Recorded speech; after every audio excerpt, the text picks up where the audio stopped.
বিসমিল্লাহির রহমানির রহিম। প্রিয় দেশবাসী, শিশু, কিশোর কিশোরী, তরুণ তরুণী, ছাত্রছাত্রী, বয়স্ক বৃদ্ধ, নারী পুরুষ সবাইকে আমার সালাম জানাচ্ছি। আসসালামু আলাইকুম। আজ জাতির এক বিশেষ দিন, বিজয় দিবস। বাঙালি জাতির বুক ফুলিয়ে দাঁড়াবার দিন। পাকিস্তানি হানাদার বাহিনীর অনেক অস্ত্রকে অগ্রাহ্য করে খালি হাতে রুখে দাঁড়িয়ে সম্মুখ সমরে লড়াই করে নিজেদের জন্য একটি স্বতন্ত্র রাষ্ট্র প্রতিষ্ঠার উৎসবের দিন। এই দিনে স্মরণ করি লক্ষ লক্ষ শহীদদেরকে, অগণিত শিশু কিশোর, তরুণ তরুণী, যুবক যুবতী, বৃদ্ধ জনতার আত্মত্যাগকে, যার ফলে স্বাধীনতা অর্জন সম্ভব হয়েছিল। কিন্তু আমরা সেই অর্জনকে আমাদের দোষে সম্পূর্ণতা দিতে পারিনি। সর্বশেষ এবং প্রচণ্ডতম আঘাত হানল এক স্বৈরাচারী সরকার।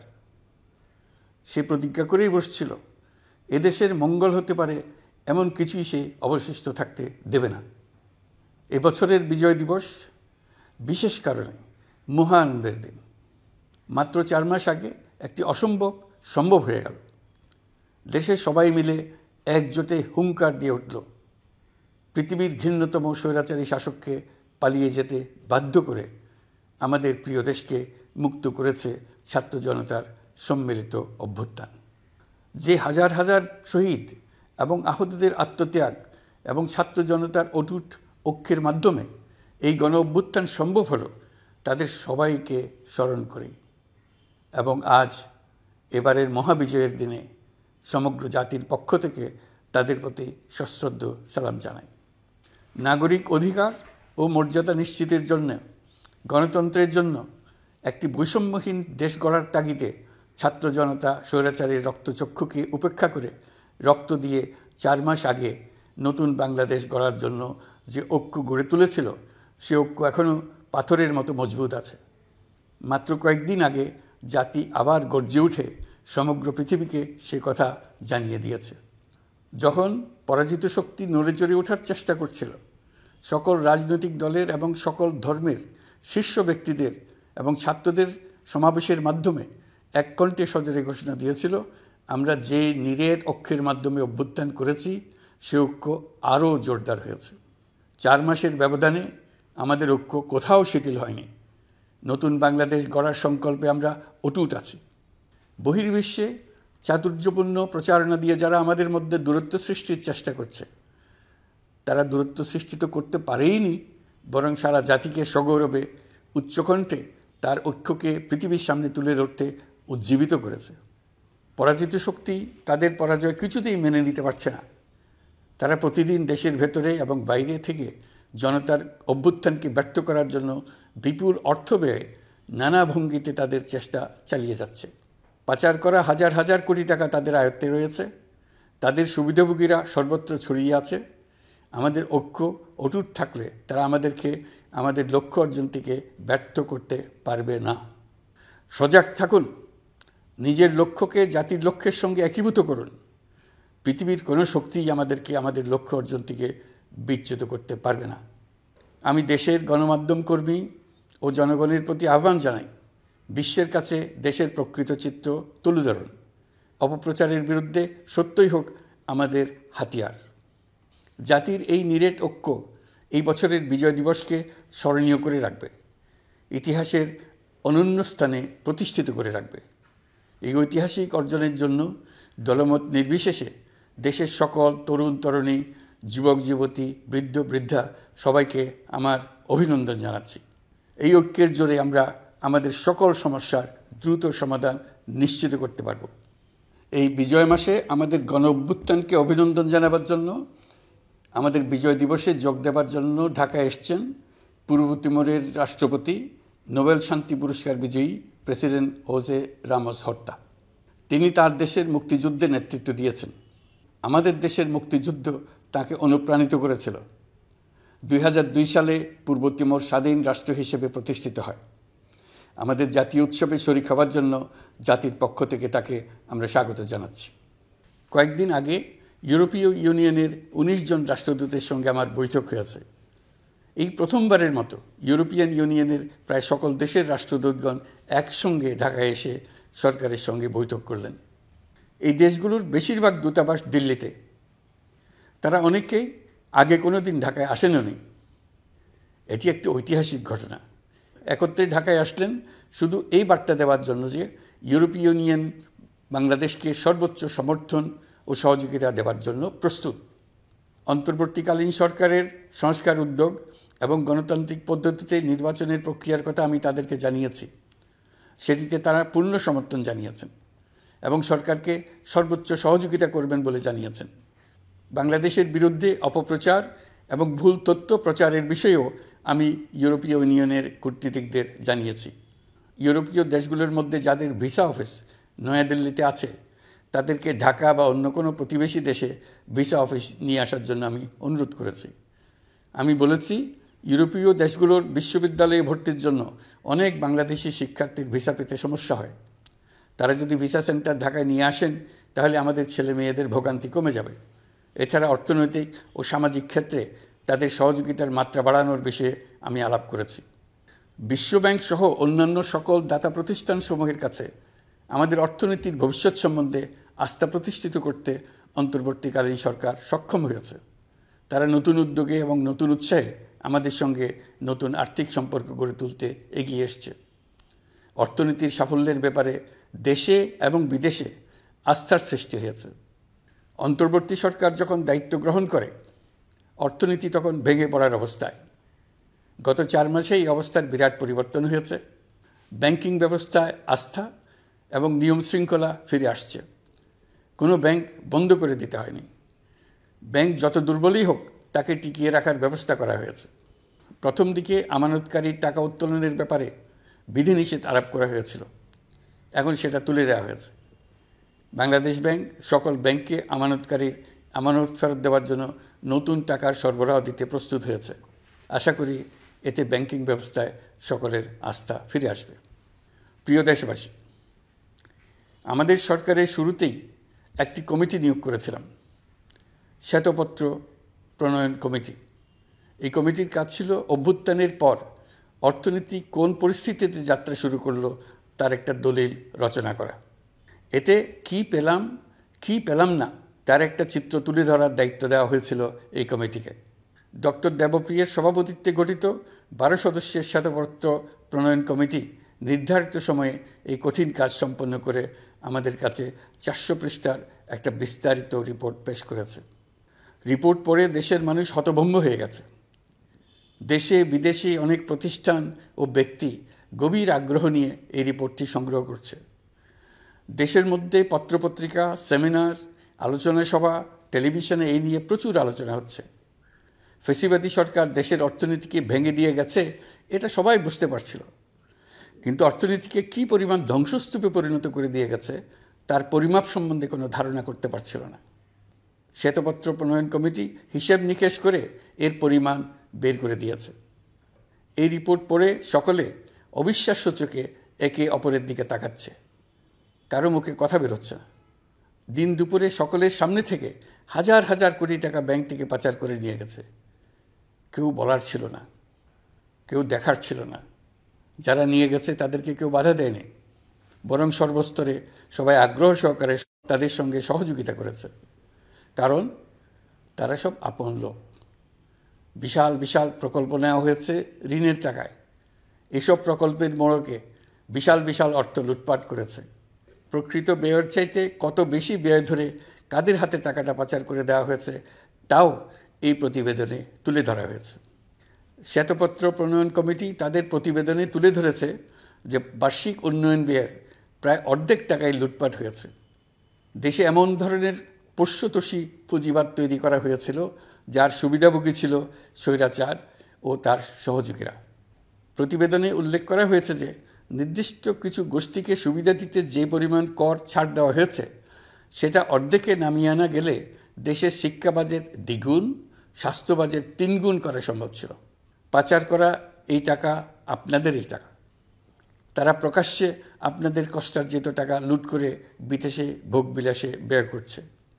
সম্প্রতি গার্ডিয়ান পত্রিকাতেও পাচার করা টাকায় গড়ে তোলা সম্পদের পাহাড় নিয়ে একটা সচিত্র প্রতিবেদন প্রকাশিত হয়েছে। পাচার করা এই সীমাহীন অর্থ এখন আবার দেশে গোলযোগ সৃষ্টি করে তারা এদেশে ফিরে আসার সুযোগ সৃষ্টির কাজে ব্যয় করছে।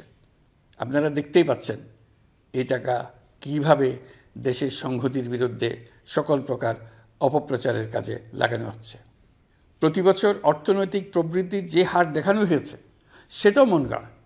দেশকে এবং পৃথিবীকে বলা হচ্ছিল কি সুন্দর দেশ বাংলাদেশ, লাফিয়ে লাফিয়ে তার উন্নয়নে গিয়ে চলছে। এখন বাংলাদেশ ব্যাংকের বড় কাজ হলো পাচার করা টাকা দেশে ফিরিয়ে আনা। তারা তাদের সর্বোচ্চ ক্ষমতা দিয়ে সেটা চেষ্টা করছে। কাজটা কঠিন, কারণ এই বিষয়ক আইন কঠিন। আমরা বাংলাদেশ ব্যাংকের সাহস ও সমর্থন দিয়ে যাচ্ছি।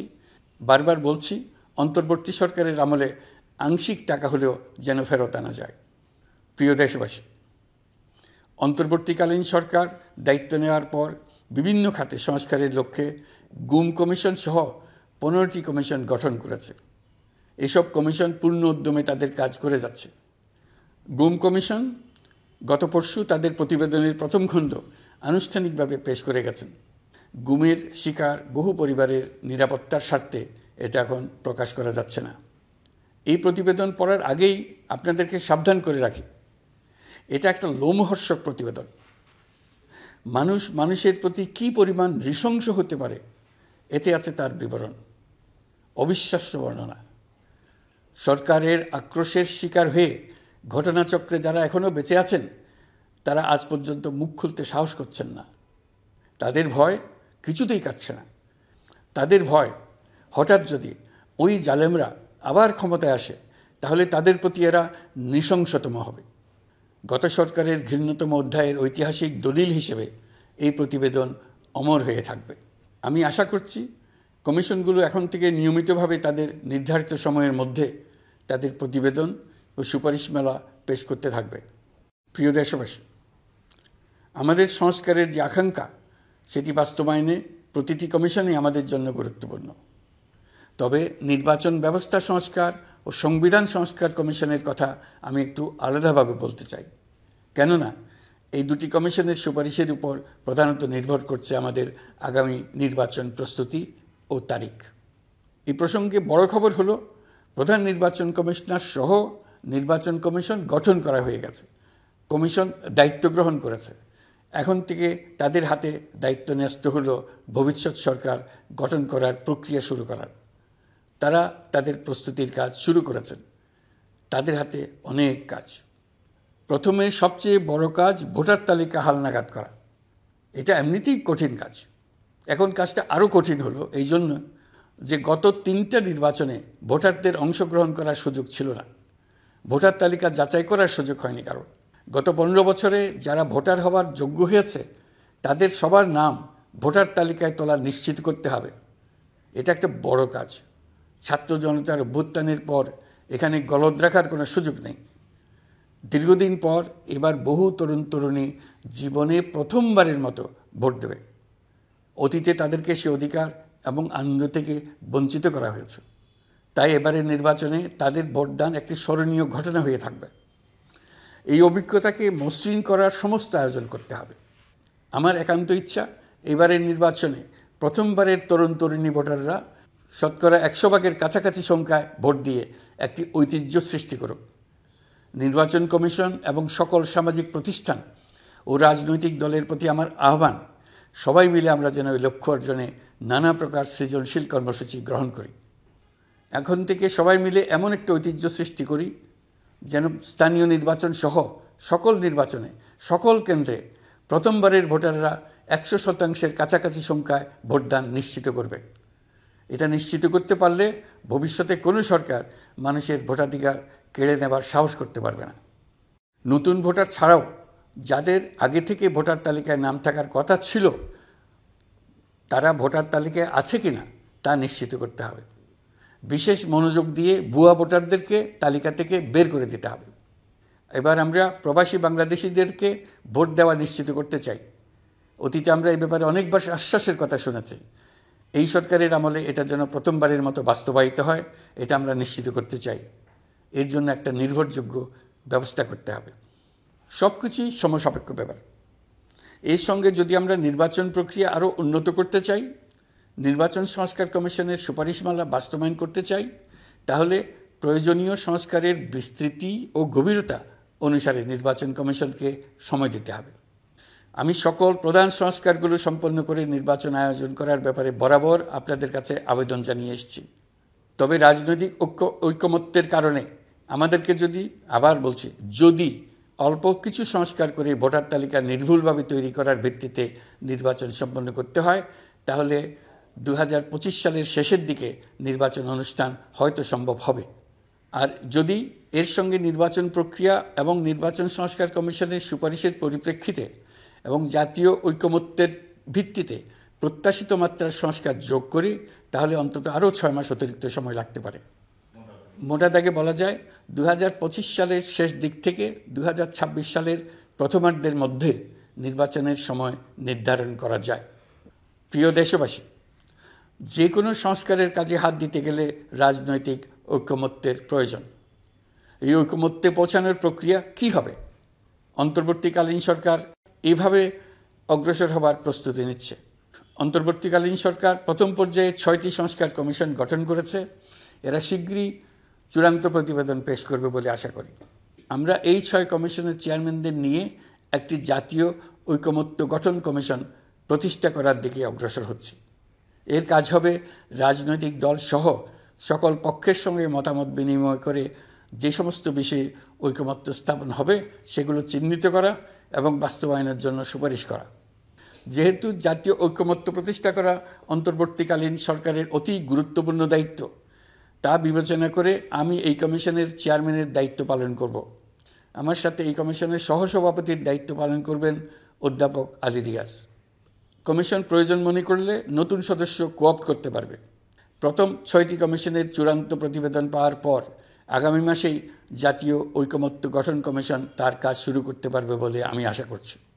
এই নতুন কমিশনের প্রথম কাজ হবে নির্বাচন অনুষ্ঠানের জন্য যে সমস্ত সিদ্ধান্ত জরুরি সেই সমস্ত বিষয়ে তাড়াতাড়ি ঐকমত্য সৃষ্টি করা এবং সকলের সঙ্গে আলোচনা করে কোন সময়ে নির্বাচন অনুষ্ঠান করা যায় সেই ব্যাপারে পরামর্শ চূড়ান্ত করা। প্রিয় দেশবাসী, নির্বাচন আয়োজন ও সংস্কার ছাড়াও আপনারা আমাদের উপর অনেকগুলো দায়িত্ব দিয়েছেন। এর মধ্যে রয়েছে অর্থনীতি পুনরুদ্ধার ও মানুষের জীবনমান উন্নয়ন। ফ্যাসিবাদী সরকারের কাছ থেকে আমরা বিপর্যস্ত এক অর্থনীতি পেয়েছি। আমাদের বৈদেশিক রিজার্ভ তলানিতে গিয়ে ঠেকেছিল। 2024 সালের নভেম্বরে রপ্তানি আয়ের পরিমাণ ছিল $4.12 বিলিয়ন, যা আগের মাসের তুলনায় 15.63% বেশি। সামগ্রিকভাবে 2024 সালের জুলাই নভেম্বর সময়কালে রপ্তানি $16.11 বিলিয়ন মার্কিন ডলারে পৌঁছেছে। গত বছর একই সময়ে রপ্তানি আয় ছিল $14.34 বিলিয়ন মার্কিন ডলার। বছরের হিসাবে এই প্রান্তিকে রপ্তানি আয়ের প্রবৃদ্ধি 12.34%। বৈদেশিক মুদ্রার রিজার্ভ $19 বিলিয়ন পৌঁছেছে। এসবের মাধ্যমে আমাদের অর্থনীতি ঘুরে দাঁড়াতে শুরু করেছে। পরিস্থিতির উন্নতি হচ্ছে। গার্মেন্টস শ্রমিক ভাই বোনেরা বাংলাদেশের অর্থনীতির অন্যতম চালিকা শক্তি। তাদের বার্ষিক মজুরি 9% বাড়ানোর সিদ্ধান্ত হয়েছে। মূল্যস্ফীতির বিষয়টি বিবেচনা করে শ্রমিক ইউনিয়ন মালিক পক্ষের সঙ্গে আলোচনার ভিত্তিতে এটি নির্ধারণ করা হয়েছে। মূল্যস্ফীতি নিয়ন্ত্রণে সরকার আন্তরিকভাবে কাজ করছে। স্বীকার করতে দ্বিধা নেই, এক্ষেত্রে কাঙ্ক্ষিত সাফল্য আমরা এখনও পাইনি। তবে আমার বিশ্বাস মূল্যস্ফীতি শিগগিরই কমে আসবে। গত কয়েক মাসে বাজারে কিছু পণ্যের দাম বেড়েছে। আমরা সরবরাহ বাড়িয়ে, আমদানিতে শুল্ক ছাড় দিয়ে, মধ্যস্বত্বভোগীদের দৌরাত্ম্য কমিয়ে এবং বাজার তদারকির মধ্য দিয়ে জিনিসপত্রের দাম কমিয়ে আনার চেষ্টা করছি। পরিবহন খাতে চাঁদাবাজি এখনও পুরোপুরি বন্ধ করা যায়নি। এটা সম্ভব হলে আমরা আশা করি জিনিসপত্রের দাম আরও কমে আসবে। আমরা আপনাদের কষ্টে সমব্যথী। তবে আমরা জানি সরকারের কাজ কেবল সমবেদনা জানানো নয়। আমরা আপনাদের কষ্ট কমিয়ে আনতে সকল রকম চেষ্টা চালিয়ে যাচ্ছি। আসন্ন রমজানে দ্রব্যমূল্য সহনীয় রাখতে আমরা সবার সহযোগিতা চাই। আমরা ইতিমধ্যে ব্যবসায়ীদের সঙ্গে কথা বলেছি। তারা আমাদের কাছে ওয়াদা করেছে বাজারে পণ্য সরবরাহে কোনো সংকট হবে না। অতিরিক্ত মুনাফার লোভে যদি কেউ কৃত্রিম কোনো সংকট সৃষ্টির চেষ্টা করে আমরা তাকে কঠোর হাতে দমন করব। বাজার সিন্ডিকেটের দৌরাত্ম্য বন্ধ করতে বিকল্প কৃষি বাজার চালু করার লক্ষ্যে আমরা কাজ করে যাচ্ছি। প্রিয় দেশবাসী, হত্যাযজ্ঞের সাথে জড়িত পতিত স্বৈরশাসক ও তার দোসরদের বিচার কার্যক্রম এগিয়ে চলছে। এই জন্য আন্তর্জাতিক অপরাধ ট্রাইব্যুনাল আইন সংশোধন করা হয়েছে। বিচার প্রক্রিয়ার স্বচ্ছতা নিশ্চিত করার জন্য আসামিদের বিদেশি আইনজীবী নিয়োগের সুযোগ দেওয়া হয়েছে। আত্মপক্ষ সমর্থনের সব ধরনের সুযোগ তারা পাবেন। বিচার প্রক্রিয়া সাংবাদিক, মানবাধিকার কর্মী ও অন্যান্য পর্যবেক্ষকদের জন্য উন্মুক্ত রাখা হয়েছে। বিচারের যে কোনো অংশ চাইলে যে কেউ রেকর্ড করার সুযোগ পাবেন। আইসিসি প্রসিকিউটর করিম খান সম্প্রতি আমার সাথে দেখা করেছেন। তিনি আইসিটি প্রসিকিউটর এবং অন্যান্য কর্মীদের প্রশিক্ষণ দিতে সম্মত হয়েছেন এবং আইসিটিকে আন্তর্জাতিক মানে উন্নীত করার সহায়তা দিতে প্রতিশ্রুতি দিয়েছেন। আলাদাভাবে আমরা গণহত্যাকারীদের বিরুদ্ধে আন্তর্জাতিক অপরাধ আদালতে মানবতা বিরোধী অপরাধের মামলা করব বলে তাকে জানিয়েছি। প্রিয় দেশবাসী, জুলাই বিপ্লবে বাংলাদেশের ছাত্র, শ্রমিক, জনতা মিলে যে অসাধ্য সাধন করেছে তার অন্যতম শক্তিশালী ভূমিকায় ছিল এদেশের নারীরা। ফেসিবাদী শক্তির প্রাণঘাতী অস্ত্রের সামনে হিমালয়ের মতো দাঁড়িয়েছিল আমাদের মেয়েরা। স্কুল, কলেজ, বিশ্ববিদ্যালয়ের ছাত্রী, শিক্ষক, অভিভাবক, চাকরিজীবী, শ্রমজীবী, সকল পেশার, সকল বয়সের নারীরা এই আন্দোলনে বিরাট ভূমিকা রেখেছে। এবছর বেগম রোকেয়া দিবসে দেশজুড়ে আন্দোলনে নারীদের আত্মত্যাগ ও ভূমিকার বিষয়ে বড় আকারে আলোচনা হয়েছে। ওই দিন জুলাই কন্যারাও ঘোষণা দিয়েছে তারা তাদের কথা কাউকে ভুলে যেতে দেবে না। অন্তর্বর্তীকালীন সরকার নারী অধিকার রক্ষায় নারী বিষয়ক সংস্কার কমিশন করেছে। শিগগিরই তারা তাদের রিপোর্ট দেবে। জুলাই কন্যারা ঘোষণা দিয়েছে প্রতি বছর 10 ডিসেম্বর তারিখে নির্ধারিত সময়ে সারা দেশে সকল পরিবারের নারী, শিশু, কিশোরী, তরুণী, মহিলা, বৃদ্ধা একসঙ্গে নিজ নিজ নির্ধারিত স্থানে, সেটা উঠান হোক, বাড়ির সামনে রাস্তায় হোক, সমাবেশ করে দেশের অর্ধেকাংশ মানুষের অস্তিত্বের কথা সারা জাতিকে স্মরণ করিয়ে দেবে, তাদের আশা আকাঙ্ক্ষার কথা জানিয়ে দেবে। যেই তরুণীরা জুলাই আন্দোলনে সামনের সারিতে থাকলো তারা নতুন বাংলাদেশ গড়ার প্রত্যয় থেকে আর কোনোদিন সরে যাবে না। তারা শুধু নতুন বাংলাদেশ নয়, নতুন এক পৃথিবী গড়ে তোলার মহাকর্মযজ্ঞে বাংলাদেশের সকল বয়সের নারীদের সঙ্গে নিয়ে নেতৃত্ব দেবে। সবশেষে এই বিজয়ের মাসে আমি বাংলাদেশের দল, মত, জাতি, ধর্ম, বর্ণ, বয়স নির্বিশেষে সবাইকে ঐক্যবদ্ধ থাকার আহ্বান জানাচ্ছি। শক্তিশালী স্বৈরাচারী সরকারকে জাতীয় ঐক্যের মাধ্যমেই আমরা হটাতে পেরেছি। তারা এখনও সর্বশক্তি দিয়ে জাতিকে বিভক্ত করার চেষ্টা চালিয়ে যাচ্ছে। সাম্প্রদায়িক রাজনীতির মাধ্যমে জাতীয় ঐক্যকে নস্যাৎ করতে চাচ্ছে, একের প্রতি অন্যের বিষ উগড়ে দিতে চাচ্ছে। তাদের এই হীন প্রচেষ্টাকে কোনোভাবেই সফল হতে দেবেন না। প্রিয় দেশবাসী, এটা আমাদের বিজয়ের মাস। 16 ডিসেম্বরে যুদ্ধ জয় করে পৃথিবীর বুকে বাঙালি জাতির একটা স্বাধীন রাষ্ট্র প্রতিষ্ঠার মাস, শত্রুকে চূড়ান্তভাবে পরাজিত করার মাস, নিজের শক্তিকে আবিষ্কার করার মাস। এই বিজয়ের মাসে আমরা সকল প্রস্তুতি নিয়ে দৃঢ় পদক্ষেপে নতুন বাংলাদেশ গড়ার যাত্রা শুরু করলাম। এই যাত্রা শুভ হোক, গন্তব্যে পৌঁছানো নিশ্চিত ও আনন্দদায়ক হোক। বিজয়ের মাস হোক নারী, পুরুষ, ধর্ম, বর্ণ, রাজনৈতিক পরিচয় নির্বিশেষে জাতির মহা ঐক্যের মাস। বিজয়ের মাস হোক ছাত্র জনতার অভ্যুত্থানকে স্মরণ করে নতুন বাংলাদেশ গড়ার শপথ দৃঢ়তার সঙ্গে পুনর্ব্যক্ত করার মাস। বিজয়ের মাস হোক নতুন বাংলাদেশ গড়ার লক্ষ্যে তরুণদের প্রচণ্ড দুঃসাহস প্রকাশের মাস। বিজয়ের মাস হোক নাগরিকদের পরস্পরের মধ্যকার সম্পর্ক স্থায়ীভাবে ভয়বিহীন থাকবে এমন এক সমাজ গড়ার মাস। সংখ্যালঘুদেরকে সংখ্যাগরিষ্ঠদের ভয়ে ভীত হতে হবে না, নারীকে পুরুষের ভয়ে ভীত হতে হবে না, বিত্তহীনকে বিত্তবানদের ভয়ে ভীত হতে হবে না, নিজের মত প্রকাশে কারো ভয়ে ভীত হতে হবে না। বিজয়ের মাস হোক অসম্ভবকে সম্ভব করার প্রতিজ্ঞা নেবার মাস। প্রিয় দেশবাসী, শিশু, কিশোর কিশোরী, তরুণ তরুণী, ছাত্রছাত্রী, বয়স্ক, বৃদ্ধ, পুরুষ, নারী, আসুন আমরা প্রাণ ভরে বিজয়ের মাস উদযাপন করি। সকলকে বিজয়ের মাসের শুভেচ্ছা জানাচ্ছি। এই বিজয়ের মাস জাতির জন্য এক নতুন দিগন্তের সৃষ্টি করুক। আপনাদের সবাইকে আবার আমার সালাম জানাচ্ছি। আসসালামু আলাইকুম। মহান আল্লাহ আমাদের সহায় হন। আল্লাহ হাফেজ।